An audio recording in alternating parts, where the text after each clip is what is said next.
Hello viewers, and welcome to yet another live-action commentated match of Warhammer 40,000 Conquest. My name is Mitch, and I am the Hive Tyrant. Today, I'm pleased to present you with a game sent to me by the Tactical Squad. They're a podcast for Conquest LCG, and you can download all their episodes and read all their articles at thetacticalsquad.com.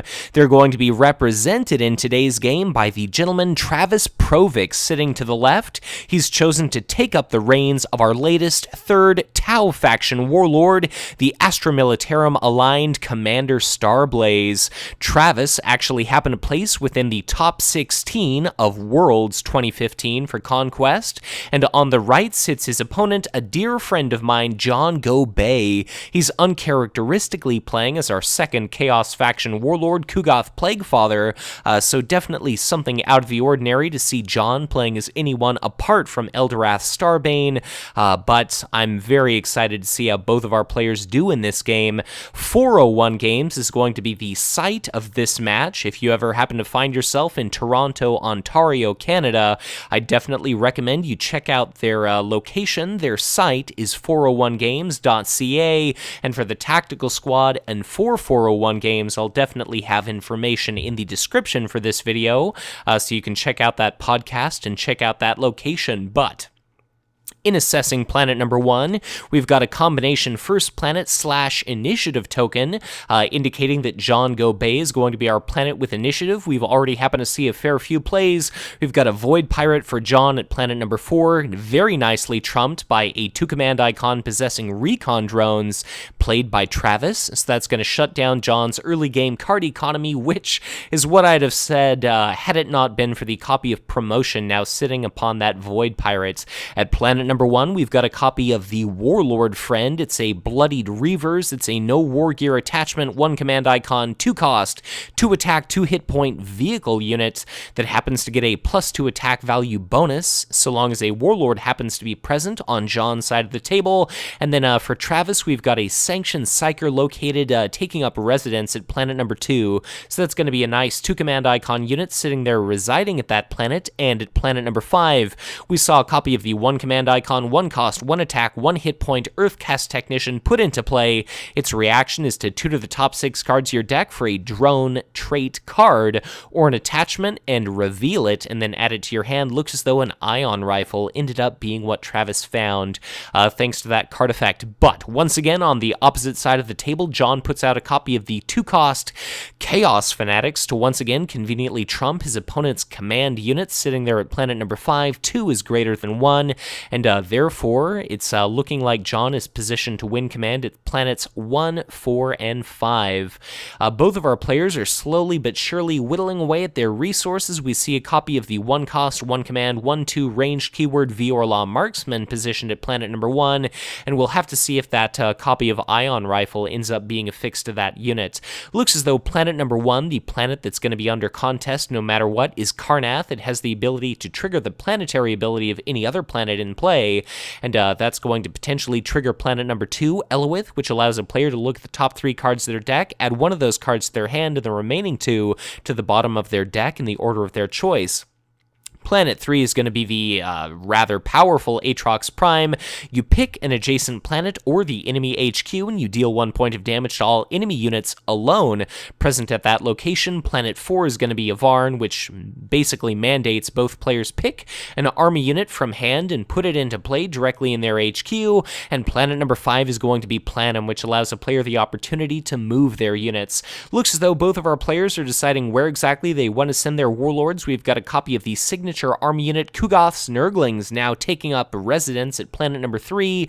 On John's side of the table, he might be able to win initiative at that planet. He might be able to deal a little bit of damage to any unit that moves to that location, but we don't happen to see any mobile keyword units as of yet. And very importantly to keep in mind is at planet number 1, we've got a copy of Ion Rifle affixed to that 1/2 ranged Viorla Marksman, so it's going to be potentially attacking for 4.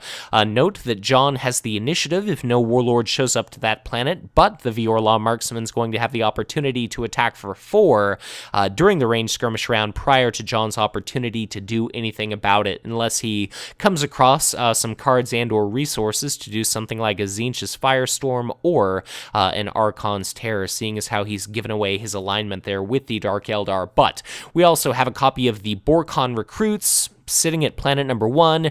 They're basically the Tau faction version of the Bloodied Reavers, but they are war gear eligible. They're 2 cost, 2 attack, 2 hit points, 1 command icon, and should either Starblaze or Ku'gath show up at that planet, they're going to be augmented to 4 total attack value.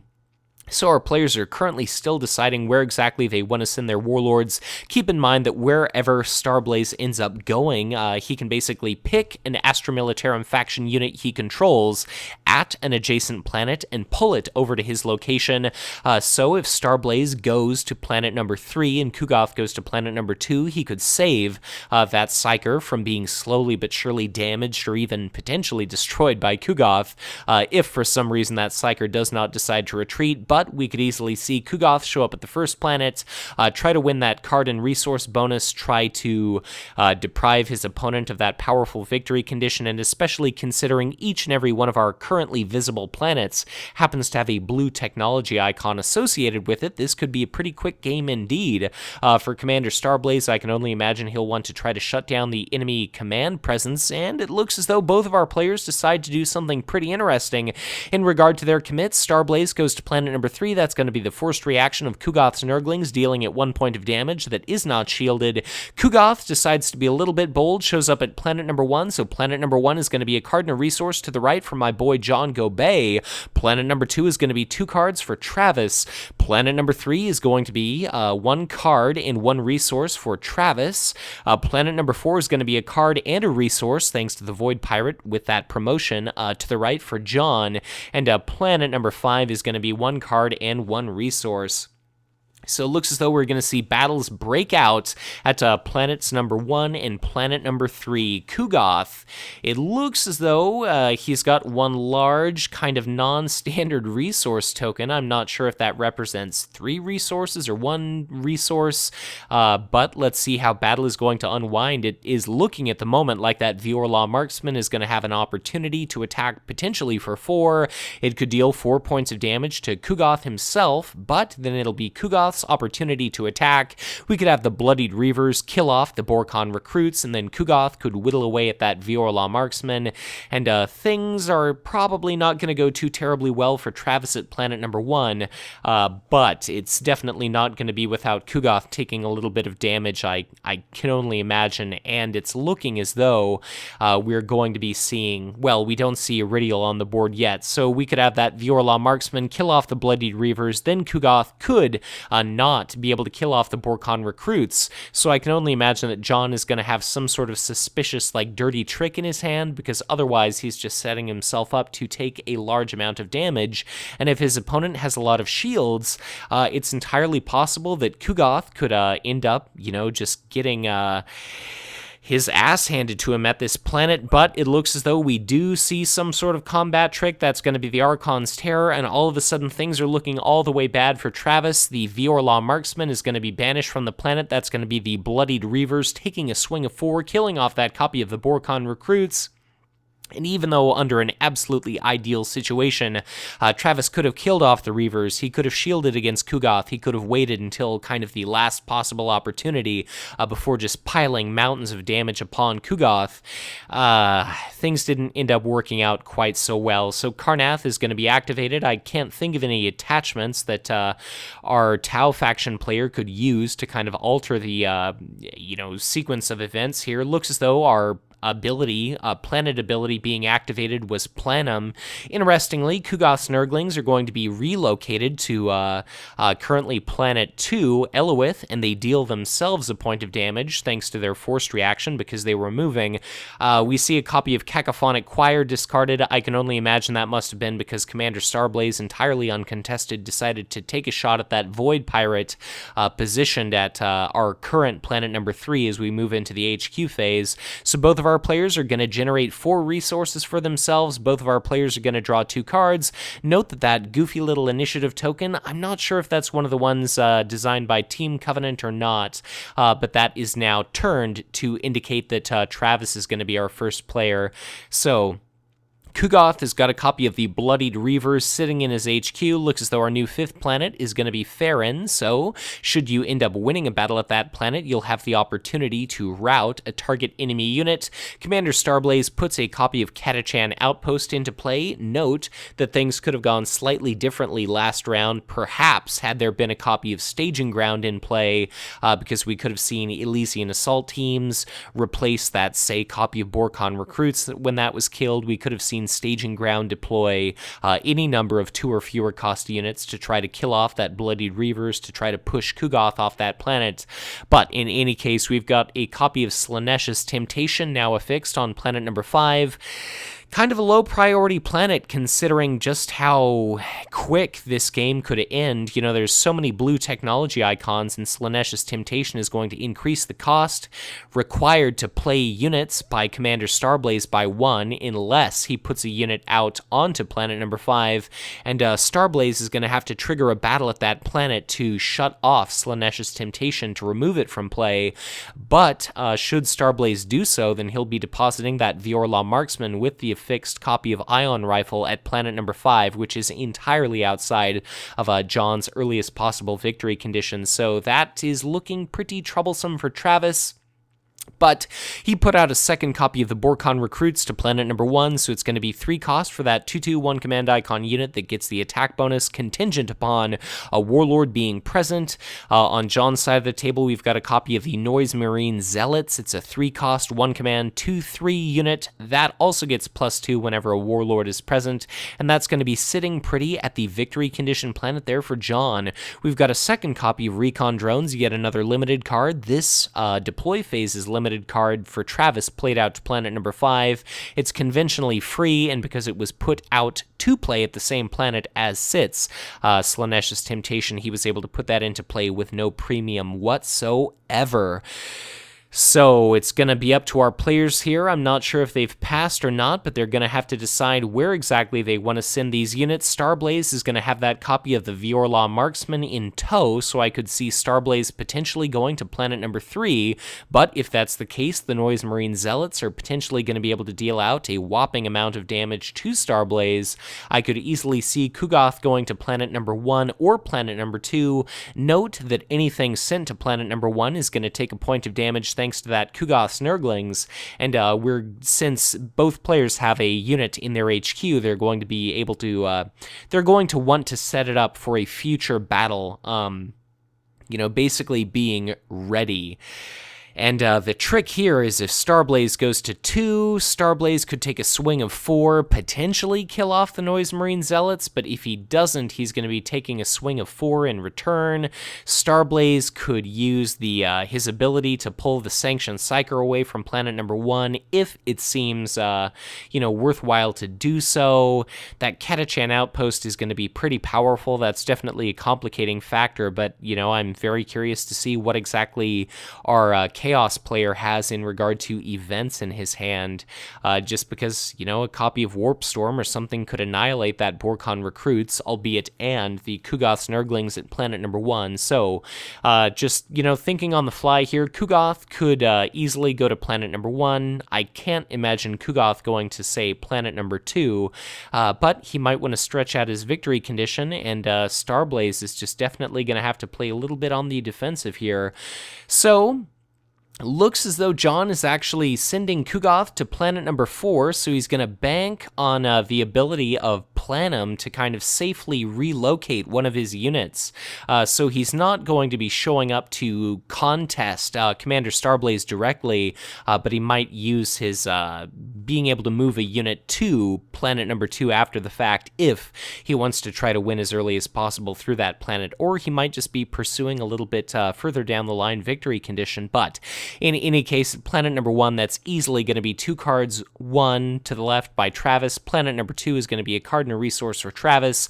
Planet number 3 is going to be 1 resource, 1 card to the right for John Gobeil. Again, thanks to that promotion, thanks to that shield preserving that Void Pirate. Note that that copy of Borkon Recruits handily destroys that Ku'gath Snurglings, and that's going to be a copy of Eloith, 1 by Travis. So it looks as though maybe John is going to bank on trying to win at our current planet number 3, but we'll have to see how things end up breaking down here. It's looking like Starblaze, of course, 1 card, 1 resource at our current second planet, and I apologize, I've kind of lost track here, but it's going to be 1 card, 1 resource at planet number 4 for Ku'gath, and planet number 5 looks as though that's going to be 2 resources, 1 for Travis. So at planet number 2, we see Commander Starblaze take a swing that must have been augmented by a Catachan outpost. 4 minus 2, thanks to that Slaanege's Temptation discarded as shields, is going to be a total of 2 damage tokens being placed upon that copy of Noise Marine Zealots. And let's see what exactly is happening here. So at the present moment, Travis just has 1 blue technology icon, and John instead has at least 1 blue tech icon, and unfortunately it looks as though our players have placed their planets out of view. Karnath, I believe, is 1 red and 1 blue if memory serves, but that's going to be the Noise Marine Zealots taking a swing for 4. They do manage to kill off that copy of the Viorlaw Marksman. So, is John going to retreat with this unit, or is he going to stay at the planet? It's going to be Commander Starblaze making that decision first, and it looks like Starblaze stays and John runs. So Aatrox Prime, is it going to fire into the HQ trying to kill off the Noise Marine Zealots, or is it instead going to fire at planet number 3, trying to kill off our copy of Void Pirate? Very interesting here is we're going to see Ku'gath, of course, get engaged in a battle, and Ku'gath will have the opportunity to move that Bloodied Reavers that is currently exhausted to our soon-to-be planet number 1 or 2, both of which are going to be paramount toward John either winning this game or blocking his opponent in one way or another.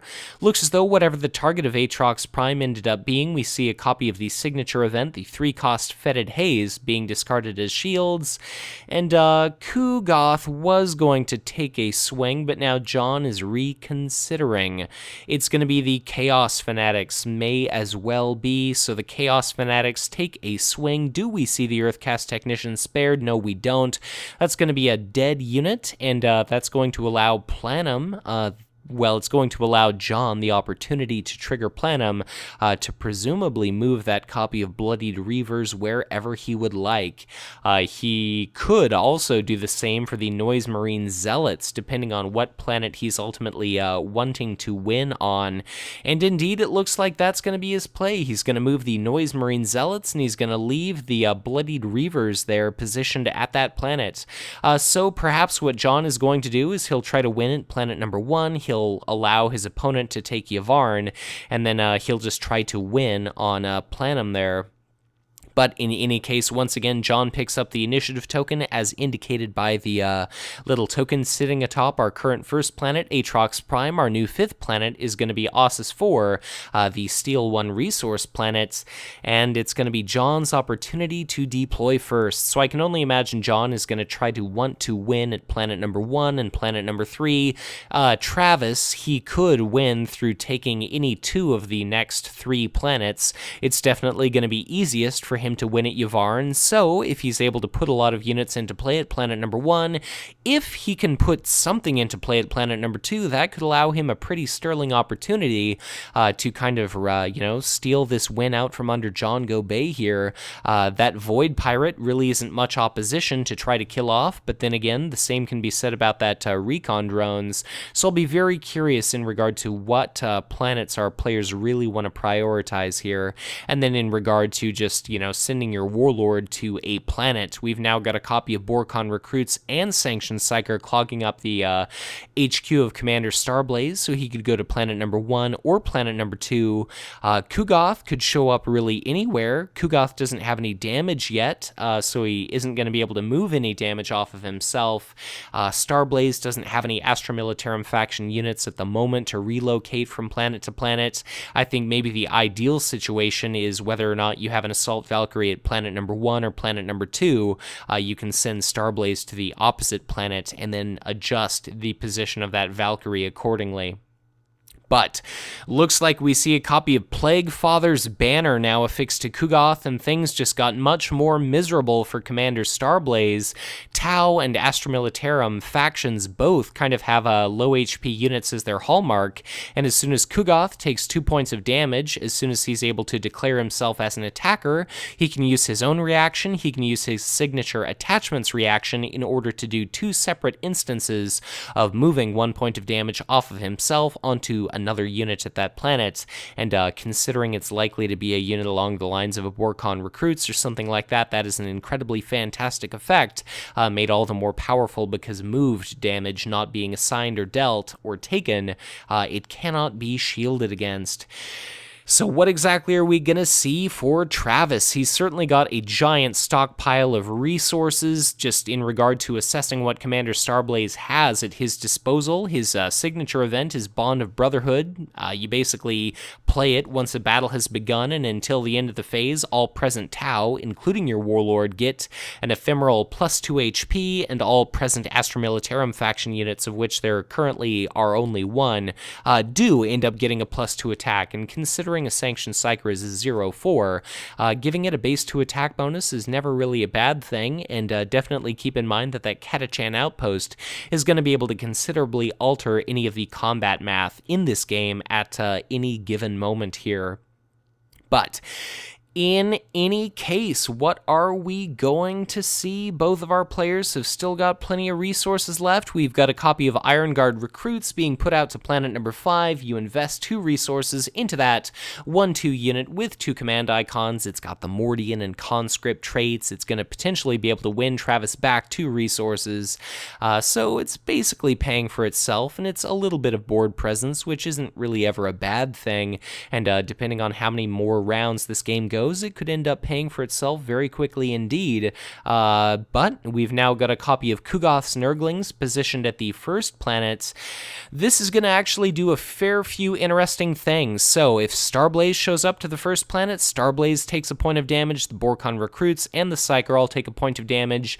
Then the Noise Marine Zealots are going to be able to swing. If that attack is not shielded, Commander Starblaze could risk being bloodied. And if Ku'gath shows up to the first planet, he'll end up taking a point of damage from the Nurglings, and then he can move that onto an enemy unit, which could include Commander Starblaze, so that could be a fantastic opportunity to bloody that Tau Warlord there. And even though Starblaze remains, I believe, a 2-5 on his bloodied side, losing that ability still hurts, and, having to worry about losing the game because of Warlord assassination completely sucks. But let's see where exactly our players decide to send their Warlords. Ku'gath could basically show up wherever he wants. Keep in mind that that copy of Slaaneash's Temptation is still affixed to planet number 4. It's still a thorn in Travis's side. And, I guess let's see where our top 16 at Worlds decides to end up sending his units. John Gobeil has a whole host of different options. I would imagine Ku'gath might end up going to planet number 1. If his enemy is sent retreating from planet number 1, Aatrox Prime is going to be able to fire into the enemy HQ and kind of seal the deal there. I also wouldn't be terribly surprised to have Commander Starblaze show up at planet number 2, just to, kill off that Void Pirate, kind of set himself up to capture that planet. But again, if our Chaos player can manage to take our current planet number 1 and planet number 3, that's going to be the game for him, and Travis is definitely going to have to try to figure out what can he do to try to pick apart his opponent's strategy. He does have that heavy hitter, the Borkon Recruit, but with 2 HP, that's going to be very fragile indeed. And let's see where he sends himself. Looks as though our players have both decided Ku'gath is going to be showing up to Planet 5, and those Borkon recruits and the Sanctioned Psyker are going to be showing up to Planet number 4. So I can only imagine that Travis is maybe holding on to some resources to do a pretty heavy deployment, and perhaps a big part of his plan in going to Planet number 4 is he's not only going to be able to shut off that copy of Slaaneash's Temptation, but he's going to be also able to use Commander Starblaze's ability to rescue that Iron Guard recruits from being damaged, not killed, but damaged prior to retreating by Ku'gath Plaguefather. But Planet number 1 is going to be 1 card, 1 resource to the right for Ku'gath. Planet number 2 is going to be a card and a resource to the right for Ku'gath. Planet number 3, and I'm sounding like a broken record now, is going to be 1 card, 1 resource for Ku'gath. Note that Aatrox Prime is going to be 1. That's going to be that copy of the Recon drones blown apart by Aatrox Prime, no shield card used. Planet number 4 there is going to be 2 resources, I believe, for Commander Starblaze. And then planet number 5 is going to be 2 resources for Ku'gath. So if there's anything John Gobeil likes to do, it is play the economy game. And even though Ku'gath isn't necessarily the most economically powerful warlord, he's definitely done a very good performance thus far. Ku'gath isn't going to be able to have the opportunity to kill anything, but he will have the chance to steal 1 resource from his opponent. And currently it looks like Commander Starblaze has bounced back into his HQ. Farron looks as though that ended up routing a copy of an enemy Chaos Fanatics because... yeah, so interesting choice there, why it was not the Bloodied Reavers. Curious choice, but in any case, Ku'gath's HQ, note, is now currently full of units. If that, the Noise Marine Zealots is going to be commit to a planet alongside Ku'gath's Nurglings, and therefore it's going to potentially be killed by that reaction, and it'll show up during the first combat round exhausted, so maybe its useful days are effectively done. But in any case, we've seen another HQ phase by now. Both of our players have come across 4 resources. They've gotten 2 cards for themselves. The initiative token is once again going to be in Travis's hand. And now I believe it's going to be John Gobeil with 2 blue technology icons. So if he can manage to win at Planet Yavahn, then that is going to be the game for him. Travis, without that copy of... Slaaneash's Temptation to worry about, now doesn't have to pay a premium on his resources put out to any planet he'd like. So we've got a copy of the Viorlaw Marksman positioned at planet number 1. No attachments for it yet, but Catachan Outpost could augment it up to a 3/2 range unit, and we just keep seeing units being played. We've now got a copy of Iron Guard Recruits at planet number 2 that was conveniently able to beat the 1 command icon associated with that Bloodied Reavers until we see a copy of the 2-cost 2 command icon, 3 attack, 1 hit point Incubus Warriors played out by John to planet number 2, and we've got a copy of the signature army unit, the Ardent Auxiliaries, played to planet number 1 by our Tau faction warlord. So basically, once that gets swept up into your retinue, whenever it happens to move to a planet, you can trigger a reaction, and if you've got an Astra Militarum faction unit present at that planet, you can basically ready that unit. So you could send Starblaze to a planet with some auxiliaries, you could move an AM unit to that planet, then you could trigger the subsequent reaction of the auxiliaries in order to... basically have them ready during the first round of combat. But there are 2/2s for 2 with a command icon. They're now sitting at planet number 1. We've got a copy of Bloodied Reavers played out to planet number 1, so color me very curious indeed. Is Ku'gath going to do the conservative thing and show up to planet number 2, or is he going to be a little bit ballsy and show up to planet number 1? And the same thing could be said with Commander Starblaze as well. Starblaze still has 5 hit points remaining, and let's see what our players decide to do. I can only imagine that Ku'gath himself is going to have some sort of nasty events. We see yet another unit. I believe maybe it's a 3rd copy of the Ardent Auxiliaries played out to planet number 1. It's underneath another copy of that same signature army unit, so it's a little bit difficult to discern, but I'm sure as soon as combat erupts at planet number number 1. We'll see those cards spaced out and be able to figure out what exactly is going on. But both of our players are deciding where exactly to send their warlords. Starblaze doesn't have any units in his HQ, so Starblaze could easily show up at planet number 3 to try to rout an enemy unit. Note, John has a copy of Void Pirate sitting at planet number 4, so therefore Starblaze could decide to go there, shut off 2 resources and a card. Looks as though Ku'gath is not doing the conservative thing. Ku'gath is being bold and going for the victory at planet number 1. So those Ku'gath Nurglings are going to be able to deal out a point of damage to each of those units, and I can only imagine that Starblaze himself is also going to be taking a point of damage. Note, I can't quite recall if the Ku'gath Nurglings were already wounded or not. We see a second copy of the signature event Fetid Haze discarded. I can only imagine that was to preserve the lives of the Noise Marine Zealots there. So if the Ku'gath Nurglings were, I think they were wounded, but I'm not sure. The opponent has the initiative, and therefore he can decide the sequence in which all of those forced reactions are triggered, and he could deal 1 point of damage to each and every one of the enemy units, and then a point of damage to Ku'gath's Nurglings, and if the Nurglings end up being killed, then you need not keep going through those forced reactions and dealing damage to any of your own units. But it's a little bit interesting that Starblaze doesn't have a point of damage. Perhaps I missed the second point of damage dealt out. Maybe I missed a shield card. But in any case, we've now got a copy of Tzeentch's Firestorm. Looks as though John is maybe using some sort of combination of dice and something or other to keep track of his resources. A little bit difficult to follow. But planet number 1 is going to be a total of, looks like, let's see, 1, 2, 3, 4, 5, 6 command icons there to the left for Commander Starblaze. I believe that's a copy of Borcon Recruits that was maybe obliterated, and very interesting play there. No, actually what I thought was a copy of the Ardent Auxiliaries, I believe that was actually a copy of Gun Drones affixed to an Ardent Auxiliaries. So that's going to be a Borcon Recruits destroyed by Tzeentch's Firestorm, unless I'm mistaken, and Narcon's Terror removing that, Gun Drones-laden copy of the Ardent Auxiliaries. From that planet in the bottom left-hand corner, I had seen a 2, and I figured that was a 2 of an auxiliaries as opposed to the 2 of the army unit / attachment, the gun drones.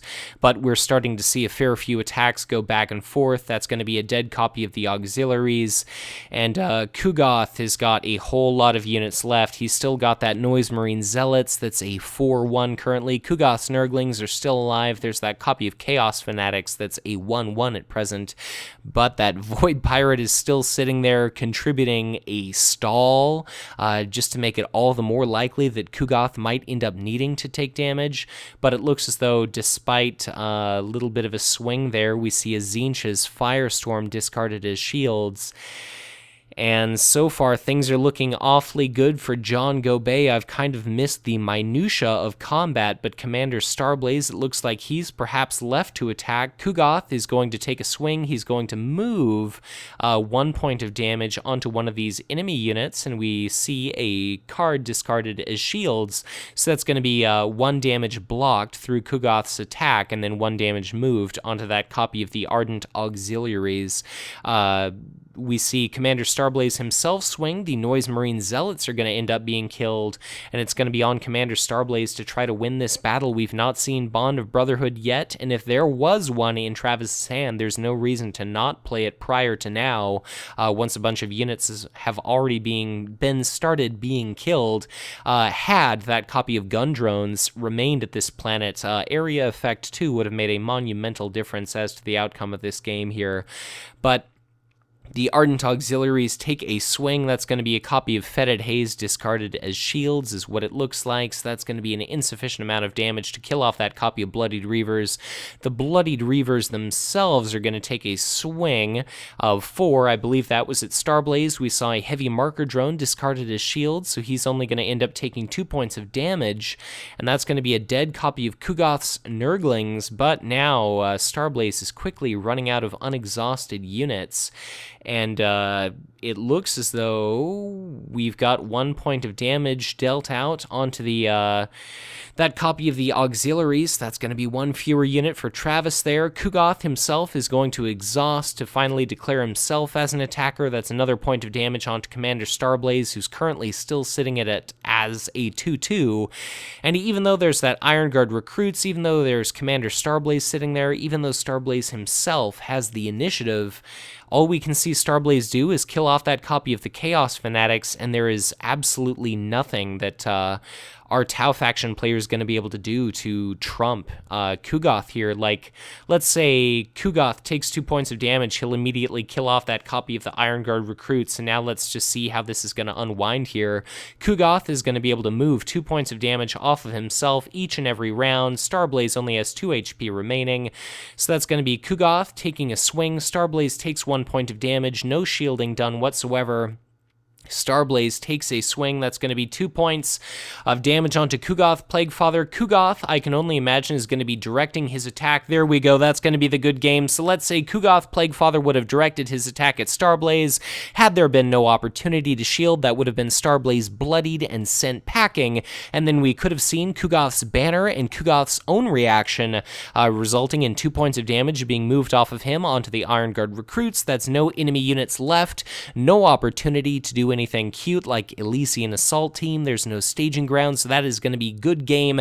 Very well played by both of our players, so congratulations to John Gobeil for managing to triumph over Travis Provick. But just in summation, I want to thank the Tactical Squad podcast so much for providing me with this footage, and of course a tremendous thanks to 401 Games as well. Hopefully this is going to become a bit of a regular thing, so if you'd like to provide any feedback to the Tactical Squad, to 401 Games, in regard to how they filmed this video, be sure to leave a comment. Be sure to check out the Tactical Squad podcast. Be sure to check out the tacticalsquad.com for all of their fantastic articles. And of course, if at any point you find yourself in Toronto, Ontario, Canada, be sure to investigate 401 Games itself at 518 Yonge Street. Or check out 401 Games' website at 401games.ca. They also happen to hold monthly tournaments, kind of like the one you just saw here. This is footage taken from one of those at twitch.tv/401games. So thank you once again to Travis and the Tac Squad for providing me with this footage, and congratulations again to my dear friend John Gobeil. So I'll just end this video by saying, if you enjoyed this content, be sure to hit that like button and subscribe to my channel if you've not done so already, or if you are already subscribed, I always encourage you to share this content, as the more individuals there are that stumble upon this game, the more people may give it a try, enjoy what they experience, join our community, and of course, the greater we are in number, the bigger message we send to Fantasy Flight Games, telling them to continue to support this fantastic product. If at any point you'd like to get in touch with me, I would encourage you to do so through Facebook or on Twitter, and if you'd ever like to send in live action tabletop gameplay of your own, if you'd like me to plug a project or gaming club of your own, or a friendly local gaming store, I'd be absolutely honored to do so, just like in this very video. If at any point you'd like to support the Hive Tyrant, I would be absolutely honored were you to consider making a donation or contribution to my Patreon. But once again, thank you so much for watching, and as always, be sure to check back in again soon for much more Conquest LCG content to come.